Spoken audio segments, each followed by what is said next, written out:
જે મોક ડ્રીલનું આયોજન આજે થવાનું હતું એ 31 મે યોજાવાની છે. પાકિસ્તાનની સરહદ પર આવેલા રાજ્યોમાં ભલે એવું વારંવાર કહેવામાં આવે કે પેનિક થવાની કે ચિંતા કરવાની જરૂર નથી, પણ છતાંય એ સ્થિતિ સામાન્ય નથી રહેતી જ્યારે આવા સમાચાર સામે આવે છે.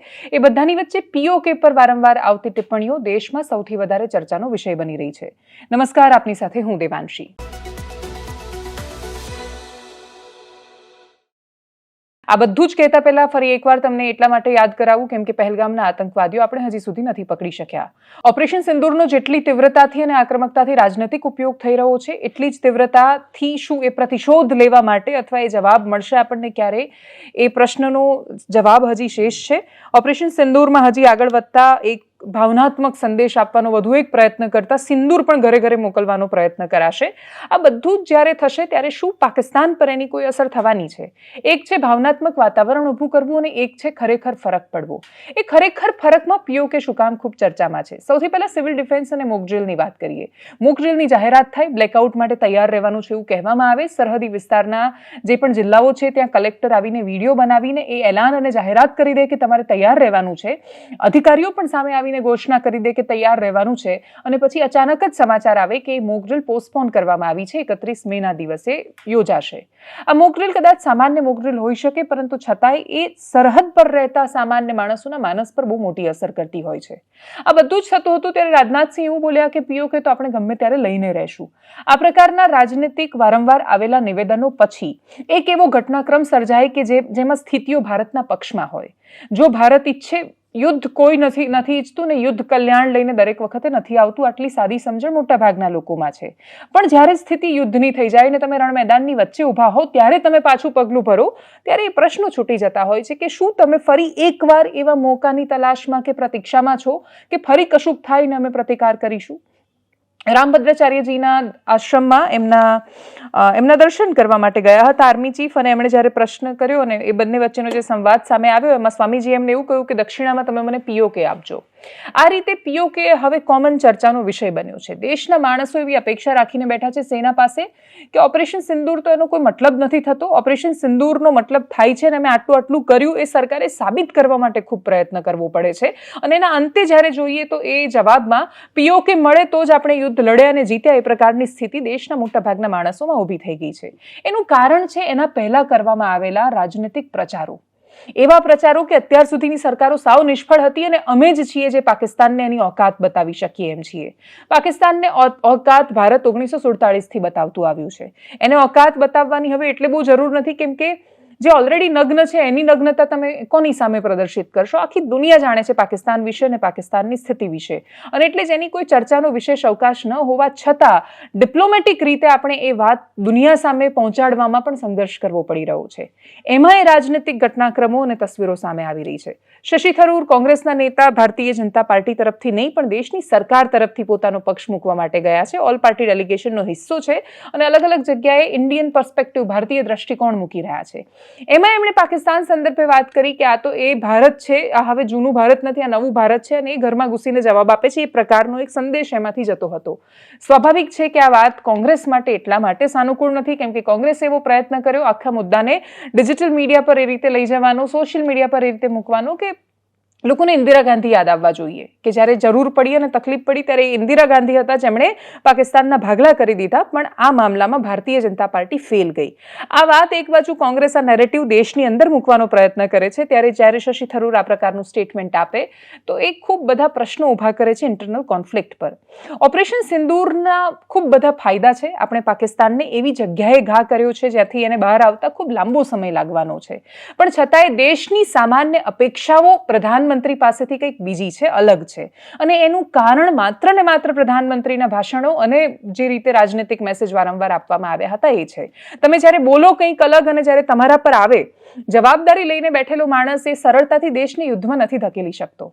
એમની તો એ જવાબદારી છે કે આપણે જ્યારે દુનિયાની 4થા નંબરની અર્થવ્યવસ્થા બનવા જઈ રહ્યા છીએ, આપણી પાસે એટલી બધી તકો છે કે જે પ્રતીક્ષામાં છે. ચાઇના અને યુએસના સંઘર્ષ વચ્ચે ભારત પાસે બહુ જ મોટી ઓપોર્ચ્યુનિટી આવીને ઊભી રહી શકે એમ છે, અને એની વચ્ચે જો યુદ્ધ આવે તો એ ભારતને કોઈ દિવસ ફાયદો કરાવે એ સ્થિતિમાં નથી. પાકિસ્તાન પાસે ગુમાવવા માટે કશું જ નથી. વેપાર ધંધા સાથે સંકળાયેલા માણસો કે દેશની સરહદ પર રહેલો સૈનિક એ બધા જ આ વાતની ગંભીરતાને સમજે છે. પણ જ્યારે દેશને લીડ કરતા માણસે વારંવાર એ વાત મનમાં રોપી હોય કે પાકિસ્તાન આપણું જ છે અને પીઓકે લઈને જ રહીશું, ત્યારે આ પ્રકારની પરિસ્થિતિમાં પીછેહઠ એ એમને રાજનૈતિક ફાયદો તો નથી જ અપાવી રહી. બિહારની ચૂંટણીથી માંડીને દેશના વાતાવરણમાં ઓપરેશન સિંદૂરનો રાજનૈતિક ઉપયોગ કરવાનો ભારતીય જનતા પાર્ટીનો ખૂબ બધો પ્રયત્ન હોવા છતાં પ્રાથમિક દ્રષ્ટિએ એટલી બધી સફળતા નથી દેખાતી. દેશ એક દેખાયો એ દેશની સફળતા છે. ભારતીય જનતા પાર્ટીને આની રાજનૈતિક સફળતા મળશે કે કેમ એ ખબર નથી. શશી થરૂરના સંદર્ભે એમને કદાચ સફળતા મળી શકે છે. શશી થરૂરે શું કહ્યું, આ વિષય પર કોંગ્રેસનું શું રિએક્શન છે? એક વરિષ્ઠ પત્રકાર છે આદેશ રાવલ, એમની સાથે જ્યારે આ વિષય પર વાત કરી હતી ત્યારે એમણે પોતાનો આ મુદ્દો કઈ રીતે મૂક્યો હતો, સાંભળીએ. But what has changed in recent years is that the terrorists have also realized they will have a price to pay. On that, let there be no doubt. When, for the first time, India breached the line of control between India and Pakistan to conduct a surgical strike on a terror base, a launch pad, the Uri strike in September 2015, that was already something we had not done before. Even during the Kargil war, we had not crossed the line of control. In Uri we did. Then came the attack in Pulwama in January 2019. This time we crossed not only the line of control, we crossed the international border and we struck a terrorist headquarters in Balakot. This time we have gone beyond both of those. We have not only gone beyond the line of control and the international border, we have struck at the Punjabi heartland of Pakistan by hitting terror bases, training centers, terror headquarters in 9 places in both. उसके लिए मुझे लगता है कि पहले Congress party को उन्हें expel करना पड़ेगा, तब वो सांसद रहेंगे और तब उनका मैं टेक्निकल रीजन की बात कर रहा हूँ. दूसरा, शशि थरूर एक बेहतर विकल्प है विदेश मंत्री के, वो एक एसेट है इस देश के, इसमें कोई शक नहीं है. मैं आपने थरूर की बात की तो मैं आपको ले चलता हूँ फरवरी में उनकी मुलाकात हुई थी राहुल गांधी के साथ में. उसके बाद फिर उन्होंने कहा कि मुझे स्टेट में रोल चाहिए. अभी तक थरूर साहब की जो छवि थी वो थी राष्ट्रीय और अंतर्राष्ट्रीय नेताओं की. वो इंडिया रिप्रेजेंट करते थे और नेशनल इश्यूज पे बात करते हैं और उनकी फैन फॉलोइंग हर वर्ग में, आपको ही पता है, हो सकता है कि आपके भी फेवरेट हो. तो उन्होंने ये कहा कि मुझे केरल में काम चाहिए और मुझे वहां पे फेस बनाइए आप.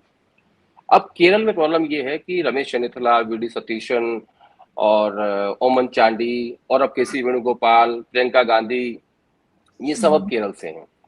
और के.सी. वेणुगोपाल सबसे पावरफुल आदमी है इस टाइम पे जो पार्टी को चला रहे हैं. मैं इसको ऐसे भी देखता हूँ. आप ये मान लगा लीजिए कि डिफेक्टो कांग्रेस प्रेसिडेंट वही है, सारे महत्वपूर्ण फैसले वही करते हैं. अब थरूर साहब जो चाहते हैं वो संभव नहीं है.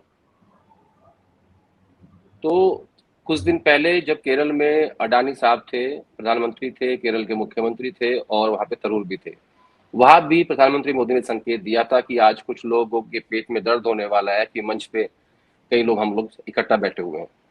और अब जब ये आया कि ऑपरेशन सिंदूर के बारे में या पाकिस्तान ने जो हरकत की है उसके बारे में हम पूरे वर्ल्ड को बताएंगे, तो कांग्रेस पार्टी, आपको एक और उदाहरण देता हूँ. जब कुलभूषण जाधव का मामला हुआ था, सुषमा जी विदेश मंत्री थी, तो उनको इंटरनेशनल कोर्ट में इनका केस रखने के लिए उन्होंने थरूर साहब को फोन किया कि आप इसकी ड्राफ्टिंग करिए हमारे लिए. देश का मामला था, थरूर साहब गए, ड्राफ्टिंग हुई. अब अगर सरकार को आवश्यकता थी, उनको राजनीति नहीं करनी थी, तो कांग्रेस पार्टी को बोलते कि थरूर साहब को हमने सिलेक्ट कर लिया है और आप 3 नाम हमें और दे दो. ये इसका एक बेहतर तरीका हो सकता था.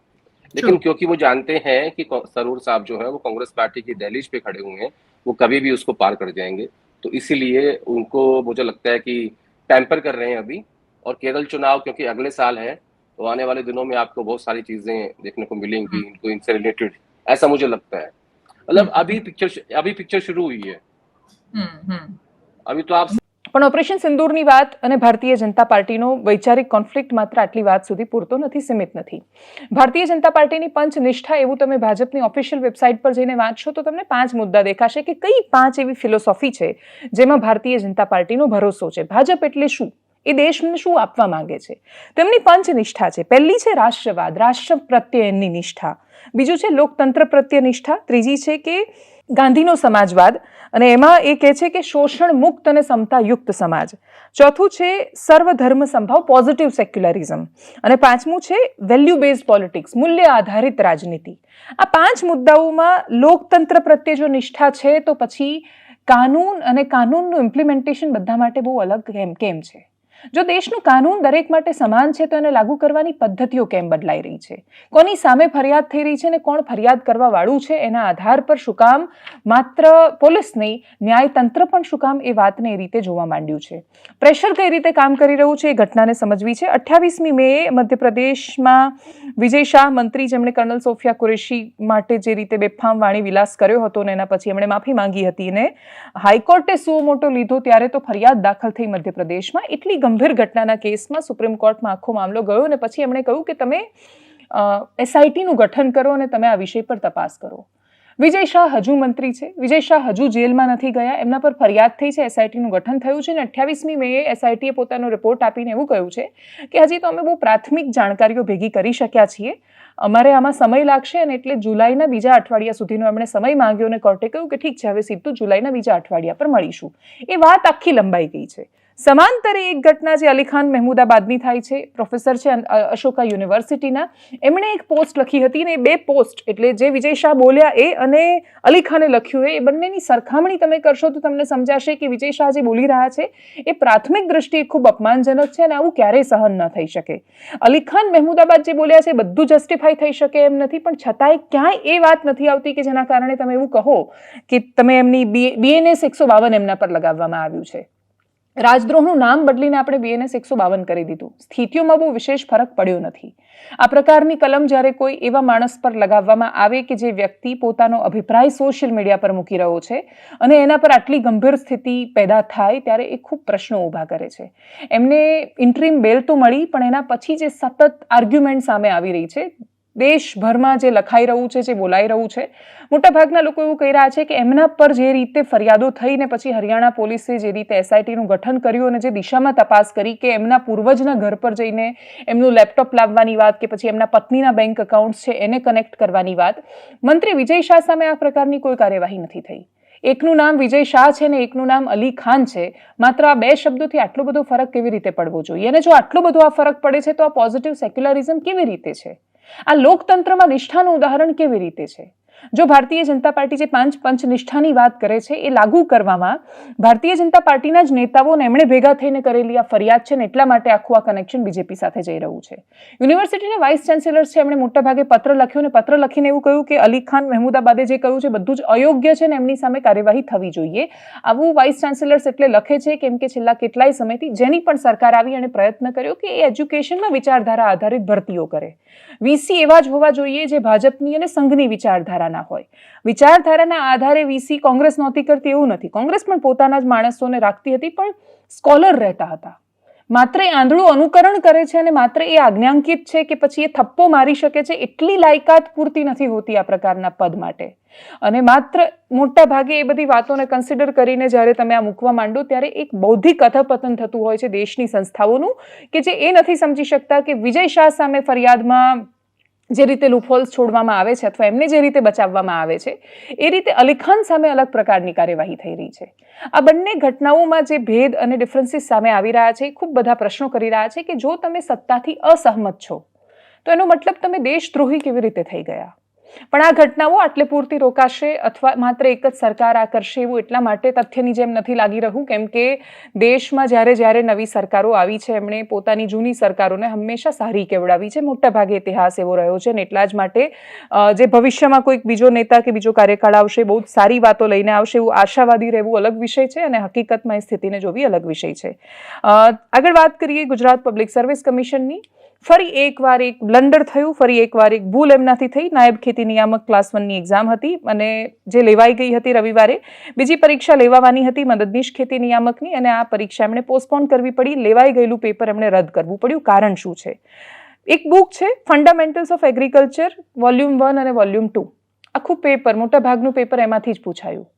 એક જ પુસ્તકમાંથી જ્યારે સવાલો આવે ત્યારે પ્રશ્નો થવા સ્વાભાવિક છે કે આવું શું કામ થયું? એવું બની શકે કે જે પેપર સેટર છે એણે જ એ બુક લખી હોય ને એટલા માટે એમાંથી આવ્યું હોય.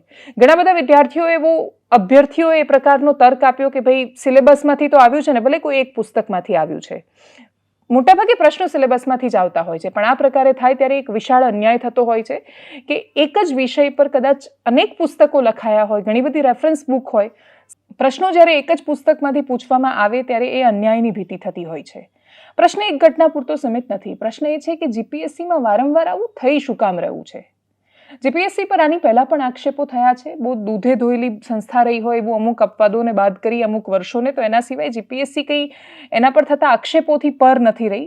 જીપીએસસી પણ ગુજરાતની બાકીની જે સંસ્થાઓ છે એ પ્રકારે જ કરતી આવી હતી. વચ્ચેનો એક સમય આવ્યો જેમાં અપેક્ષાઓ બંધાઈ સામાન્ય માણસોને. હવે જીપીએસસી પરનો એ ભરોસો ધીરે ધીરે ઉઠી રહ્યો છે. જીપીએસસી પરનો ભરોસો નહીં ટકે તો પછી આપણને આવનારા સમયમાં ગુજરાતમાંથી આવતા જીપીએસસી પાસ કરીને આવતા સારા અધિકારીઓ મળશે કે કેમ એની ખૂબ શંકા છે, અને એને બધા જે રીતે જોઈ રહ્યા છે. જીએસએસએસબીમાં તલાટીની પરીક્ષા જે લેવાય છે એનો પણ સિલેબસ બહુ હાઈ લેવલનો કરી નાખ્યો છે, એટલે આપણને તલાટીઓ બહુ જ બધા લર્નેડ મળશે, પણ એ બધું કર્યા પછી જો એમણે વિચારવાનું એ જ છે કે મહિને 50,000 કેમ ના પાડીશું ગામના ખેડૂતો પાસેથી ને સામાન્ય માણસો પાસેથી કે એનેનું કંઈક આવે છે તો એમાંથી કરીને, તો પછી એ ગમે તેટલા ટફ સિલેબસવાળી પરીક્ષા લેશો શું મતલબ છે? બીજું, તમે તલાટી પાસે કામ શું કરાવવા માંગો છો ને તમે એને પરીક્ષામાં શું પૂછી રહ્યા છો, આ બંને પણ મેચ થઈ રહ્યું છે કે કેમ? બેઝિકલી તમે પરીક્ષા ટફ એટલે કરવા માંગો છો કેમ કે તમે એવું ઈચ્છો છો કે સ્પર્ધા ઓછી થાય. તમે એવું ઈચ્છો છો કે આમ એકદમ હાઈ લેવલના લોકો છે તલાટીમાં આવે, પણ તમારા એ કથિત હાઈ લેવલના માણસો તલાટી બન્યા પછી તલાટીનું કામ પણ સારી રીતે નથી કરી શકતા, અને એનો અલ્ટિમેટ ઉદ્દેશ્ય તો કંઈક બીજો જ હોય છે. એટલે આવા સંદર્ભમાં પરીક્ષા અને એના પેપર ને એના સિલેબસ ટફ કરીને સરકાર સ્પર્ધા ઘટાડવા સિવાય ને આંકડા સુધારવા સિવાય બીજું શું સાબિત કરવા માંગે છે, એનો જવાબ કદાચ એમની પાસે નહીં હોય. આ વિષય પર યુવરાજસિંહ જાડેજાએ શું કહ્યું સાંભળીએ. તો જીપીએસસી એટલે આપણે ગુજરાત પબ્લિક સર્વિસ કમિશન એ બંધારણીય સંસ્થા છે, અને બંધારણીય સંસ્થા છે આ પેપર લે જ છે ઓલરેડી. અહીંયા પ્રશ્ન આપણે કહી શકીએ આધાર પુરાવા સાથે વાત કરીએ. હમણાં જ આજથી એક મહિના પહેલા ડીવાયએસઓની પરીક્ષાનો આ પ્રશ્ન છે. આ ડીવાયએસઓની પરીક્ષાના પ્રશ્નમાં પૂછવામાં આવ્યું કે ભારતના સંવિધાનમાં એક્સાઇટમાં સુધારાને કારણે ભારતની લોકશાહીની મજબૂત થવા માટે વધારે બળ મળેલ છે. હવે નીચે જે જવાબ લખવામાં જે આવ્યો છે ને એ જવાબ આ પ્રશ્નથી સંપૂર્ણ રીતે વિપરીત છે. આ એક્સાઇટમાં બંધારણીયનો જવાબ જ નથી લખવામાં આવ્યો, અને છતાં પણ આ વ્યક્તિને માર્ક આવે છે 6.5. જે પ્રશ્નની સાથે જવાબ મેચ જ નથી ખાતો. એક વ્યક્તિ લગ્નની ઉંમરને બધું લખેલું છે ને, હા એવું બધું લખેલું છે. એક વ્યક્તિએ આ કહી શકાય કે ખાલી સારું ડાયાગ્રામ કર્યો છે, એટલે આમાં પણ એવું જ છે. આનો જવાબ જોવા જાવ ને તો એ જવાબ પ્રશ્ન સાથે તો મહેનત કરો, કારણ કે 52માં બંધારણીય સુધારાનો જવાબ લખ્યો છે, પ્રશ્ન પૂછ્યો છે 61માં બંધારણીય સુધારાનો, અને છતાં પણ આવા વ્યક્તિઓને 8 માર્ક સુધી માર્ક મળે છે. અહીંયા તમે જોઈ શકો છો એ વ્યક્તિને 8 માર્ક મળ્યા છે ગયા વખતે. હા 8.5 મળ્યા છે. 10માંથી એટલા માર્ક બેન મળતા હોય એટલે 8.5 માર્ક એટલે શું થયું? હું તમને આજે પ્રશ્ન પૂછું અને તમે એ પ્રશ્ન સીધો જવાબ ન આવે, કારણ કે આત્મ બેંક કેવું હોય છે, સબ્જેક્ટિવ હોય છે. કારણ કે બંધારણ કે XYZ કોઈ પણ ટોપિક એમાં સબ્જેક્ટિવ તમારે એને આન્સર આપવાનો હોય છે. જીપીએસસી ને યુપીએસસી તો એવી છે કે એક માર્ક્સ માટે છોકરાઓ રહી જતા હોય છે, અને એમાં આટલી બધું ટૂંકમાં બ્લન્ડર થાય છે. હવે તમે વિચારો, જો આ ખાલી 3000 પેપર હતા ડીવાયએસઓના કે બધી જીપીએસસીની મોસ્ટ ઓફ પરીક્ષા હોય, તો આ 3000 પેપરોમાં જો બેન આ પરિસ્થિતિ હોય તો હવે આ મુખ્ય પરીક્ષામાં 5 ગણા ઉમેદવારને બોલાવવાના છે, જગ્યાના 5 ગણા. એટલે કશું જ કાંઈ નહીં તો કાંઈ 5 ગણા ઉમેદવાર એટલે બેન તમે વિચારો ને તો કાંઈ નહીં તો 13,000 થી 14,000 લોકો થાય. હવે 13,000 થી 14,000 લોકોના પેપર કઈ રીતે ચેક કરશે? અને આ પ્રકારની બ્લન્ડર કે આ પ્રકારની ભૂલો નહીં થાય એની માટે જવાબદાર કોણ રહેશે? બીજું કે આ જોવા જઈએ તો જીપીએસસીના જ પેપર છે, જેમાં આપણે બહુ કહેતા હતા કે ભાઈ, અને એવું નથી કે તમામ પેપરોમાં બેન જીપીએસસીમાં અત્યારે આ રીતે બ્લન્ડર થઈ રહ્યા છે. ધીરે ધીરે આ બધી જ બાબતો છે બહાર આવતી રહી છે. અને દ્રષ્ટાંત એવું આપવામાં આવે છે કે જીપીએસસીની સમકક્ષ અમે મહેસૂલ તલાટીને લઈ જઈએ છીએ. જીપીએસસી જેવું અમે આનું મોડલ બનાવવા માંગીએ છીએ, પણ જીપીએસસી પાસે બેન મોડલ ઓલરેડી તૈયાર છે. નાયબ મામલતદાર, કદાચ આ વ્યક્તિ તૈયારી કરી અહીંયા જવાનો અથવા કોઈ ડાયરેક્ટ મામલતદાર બનવું હોય ને તો અહીંયા ઓલરેડી જીપીએસસી દ્વારા પરીક્ષા લેવાય જ છે. બીજું કે જીપીએસસીની બેન ઘણી બધી એવી પરીક્ષાઓ હું ઉદાહરણ સાથે કહી શકું એમ છું. હમણાં જ થોડા સમય પહેલાં છે ને બેન એક પરીક્ષા લેવાની હતી જીપીએસસીમાં, TDO, ટ્રાઇબલ ડેવલપમેન્ટ ઓફિસર. હવે આ ટ્રાઇબલ ડેવલપમેન્ટ ઓફિસર એટલે કે TDO છે ને બેન, એ 50% પ્રિલિમિનરી અને 50% હમણાં એટલે એક મહિનામાં જ કહ્યું, આ 50% પ્રિલિમિનરી અને 50% ઇન્ટરવ્યૂ. જો જીપીએસસી પ્રિલિમ અને ઇન્ટરવ્યૂ ઉપર લેતી હોય અને સાહેબ એવું કહેતા કે અમે મૌલિકતા તપાસવા માટે કે મૌલિકતાનું મૂલ્યાંકન કરવા માટે મેન્સ લાવીએ છીએ, તો જીપીએસસી બુદ્ધિ વગરની થઈ ને. કારણ કે જીપીએસસીમાં ક્લાસ 1ની પોસ્ટ છે, સુપર ક્લાસ 1ની પોસ્ટ છે, અને એ ક્લાસ 1ની પોસ્ટ માટે અથવા તો જીપીએસસી ક્લાસ 2ની પોસ્ટમાં ટીડીયુ હોય, એના પછી જીપીએસસી આસિસ્ટન્ટ પ્રોફેસર હોય કે બીજી અન્ય પોસ્ટ હોય, ઘણી બધી એક્ઝામો છે, તો એમાં પણ પ્રિલિમ અને ઇન્ટરવ્યૂ એના માધ્યમથી જ આખી ભરતી થાય છે. એટલે જીપીએસસી કા બુદ્ધિ વગરની થઈ, ગૌણ સેવા સારી થઈ, એના જેવું મતલબ થયું. એટલે આ મામલતદારનો સિલેબસ મહેસૂલ તલાટીમાં લાવી દીધો છે અને ક્યાંક ને ક્યાંક મૂરખ બનાવવામાં આવી રહ્યા છે. અને છેલ્લે વાત કરીએ ચૈતર વસાવાએ લગાવેલા એક એવા આરોપની જે મનરેગા કૌભાંડ બાજુ જાય છે. ચૈતર વસાવા ધારાસભ્ય ડેડિયાપાડાના આમ આદમી પાર્ટીના નેતા, એમણે મનરેગા કૌભાંડનો આરોપ લગાવ્યો અને આ વખતે આરોપ એમનો હીરા જોટવા પર છે, જે કોંગ્રેસના પૂર્વ ધારાસભ્ય આ વખતે પણ લગભગ માણાવદરથી ચૂંટણી લડ્યા હતા, એમની સામે છે. જલારામ એન્ટરપ્રાઇઝ નામની એમની એક કંપનીએ બચુ ખાબડ સાથેના મનરેગા કૌભાંડમાં કરોડો રૂપિયાનો ભ્રષ્ટાચાર કર્યો એવો ચૈતર વસાવાએ આરોપ લગાવ્યો. હવે હીરા જોટવાએ જવાબ એ આપ્યો છે કે ઇતિહાસમાં ન થયો હોય એવો માનહાનિનો દાવો હું આપીશ. ચૈતર વસાવા ડોક્યુમેન્ટ સાથે ઘણી બધી વાત મૂકી રહ્યા છે. હીરા જોટવાનો પોતાનો તર્ક છે, આગળ જતા ક્યારેય કશું સાબિત થાય છે કે કેમ એ ખબર નથી, છતાંય બંને નેતાઓને સાંભળીએ. નર્મદા જિલ્લામાં બચુભાઈ ખાબડ પ્રભારી મંત્રી હતા. 2021, 21, 22 અને 22-23 દરમિયાન કોંગ્રેસના દિગ્ગજ નેતા, પ્રદેશના આગેવાન એવા હીરાભાઈ જોટવાની શ્રી જલારામ એન્ટરપ્રાઇઝ એજન્સીને સાથે રાખીને બંને જણની ભાગીદારીમાં મનરેગા યોજનામાં મટીરીયલ પૂરું પાડવાના નામે 400થી પણ વધારે કરોડનું કૌભાંડ થયું હોય એવું અમને લાગી રહ્યું છે. આજે અમે તમામ પુરાવાઓ સાથે બેઠા છે અને આ પુરાવા અને એમણે આપેલી માહિતીના આધારે ગ્રાઉન્ડ પર જે પણ કામના નામે એમણે પેમેન્ટ લીધા છે એ કામ આજે થયા નથી. ત્યારે ભૂતકાળમાં પણ અમે તમામ સરપંચોને આ સાથે રાખીને એમના વિરોધમાં આવેદનપત્ર પણ આપ્યું હતું, પોલીસ અધિક્ષકમાં ફરિયાદ પણ દાખલ કરાવી હતી. પણ મોટા કદના નેતાઓ હોવાના કારણે જે તે સમયે એમના માત્ર નિવેદનો લઈને, અધિકારીઓના નિવેદનો લઈને ભીનું સંકેલી દેવામાં આવ્યું હતું. ત્યારે આમાં સ્પષ્ટ દેખાય છે કે જે પણ માહિતી અમને મળી છે એમાં કરોડો રૂપિયાના પેમેન્ટો ચૂકવાયા છે, પણ એ સ્થળ પર આજે કામ થયેલ નથી. આ 21-22ની તમામ માહિતી છે. એમાં પણ દરેક પંચાયતોને લઈએ તો કરોડો રૂપિયાના પેમેન્ટો ચૂકવાયેલા છે, પણ એક પણ સ્થળ પર એ કામો થયા નથી. આ એજન્સીએ કોઈ પણ જગ્યાએ એક પણ ગાડી રેતી, કપચી કે કોઈ પણ જગ્યાએ રોયલ્ટી વાળા બિલો, જીએસટી વાળા બિલો મૂક્યા વગર પંચાયતોના નામે કરોડો રૂપિયા સેરવી લીધા છે.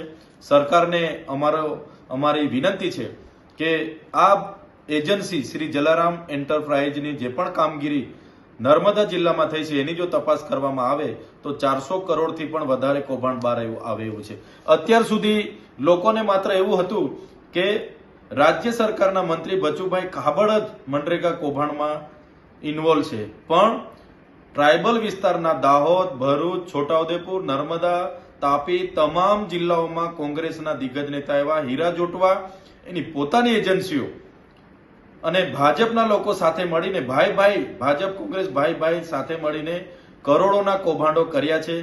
જાહેર ખુલાસો કરું છું કે હાલ વિસાવદરની ચૂંટણી જાહેર થઈ છે. એવા વખતે આપ પાર્ટીના ચૈતરભાઈ વસાવા બિનજરૂરી એક જલારામ કન્સ્ટ્રક્શનનો માલિક છું કે ભાગીદાર છું એવો આક્ષેપ કરે છે. ત્યારે મારે એટલું જ કહેવું છે લોકોને કે ચૂંટણી વિસાવદરની પ્રજા ઉપર મને વિશ્વાસ છે કે કોંગ્રેસને જીતાડવા માટે કટિબદ્ધ થઈ છે. ત્યારે આપ પાર્ટી ભાજપની બી ટીમ હોય એવી રીતે જ્યારથી કેજરીવાલ સાહેબ છૂટા ત્યારથી જોઈ તો હરિયાણા હોય, જોઈ તો દિલ્હી હોય કે નગરપાલિકાની ચૂંટણીમાં, ત્યારે એમના ઉમેદવાર ગઠબંધન છોડીને જ્યારે વિસાવદરની ચૂંટણી જાહેર ન થઈ હોય ત્યારે એમનો ઉમેદવાર પણ જાહેર કરે છે. અને ભારતીય જનતા પાર્ટીને નિશાન બનાવવાને બદલે જ્યારે એક મંત્રી ઉપર તપાસ ચાલતી હોય, એની તપાસ કોંગ્રેસે કરાવડાવી હોય, ત્યારે યોગ્ય દિશામાં તપાસ ચાલતી હોય ત્યારે એમની સાથે મારું નામ જોડીને હું એમનો ભાગીદાર છું, લોકોનું ધ્યાન ભટકવા માટેનો મોટો પ્રયાસ કર્યો છે કે જે એમણે સીધું ભાજપને મદદ કરવાનો ઈશારો કરે છે. કારણ કે મંત્રીશ્રીના દીકરાની ધરપકડ થાય એ વખતે હું કે મારા કોઈ સમર્થકો એમાં હોય તો ચોક્કસપણે ધરપકડ થવી જ જોઈએ અને ઉજાગર થવું જોઈએ. એમ ન થતાં જે તપાસને ડાયવર્ટ કરવા માટેનો જે એમણે ચેષ્ટા કરી, એટલે આ વખતે કોંગ્રેસ જ્યારે જીતમાં હોય ત્યારે હાર ભાડેલી આપ પાર્ટી જ્યારે ભાજપને ખોળે બેસે છે અને કોઈ કહે છે મને કે આ ચૈતરભાઈ અને આ ઉમેદવાર છે જે હાલ વિસાવદરના, એ પણ ભારતીય જનતા પાર્ટીમાં જવાની શરતે એમને પહેલા ઉમેદવાર બનાવ્યા અને કદાચ એમને જીતાડી પણ દે, જેથી કરીને 27માં આમ આદમી પાર્ટી સૌથી વધારે કોંગ્રેસને નુકસાન કરે. એટલે જ્યારે રાજકીય લડાઈ હોય ત્યારે કોઈની વ્યક્તિગત વાત ના કરે, એના માટેનો હું એમના સામે માનહાનિનો દાવો કરવા પણ જઈ રહ્યો છું. જય હિન્દ, જય ભારત. એનાલિસિસમાં અત્યારે બસ આટલું. જો આપ અમને યુટ્યુબ પર જોઈ રહ્યા છો તો સબસ્ક્રાઇબ કરો, ફેસબુક પર જોઈ રહ્યા છો તો ફોલો કરો, અમારા વિડીયોને શેર કરો. નમસ્કાર.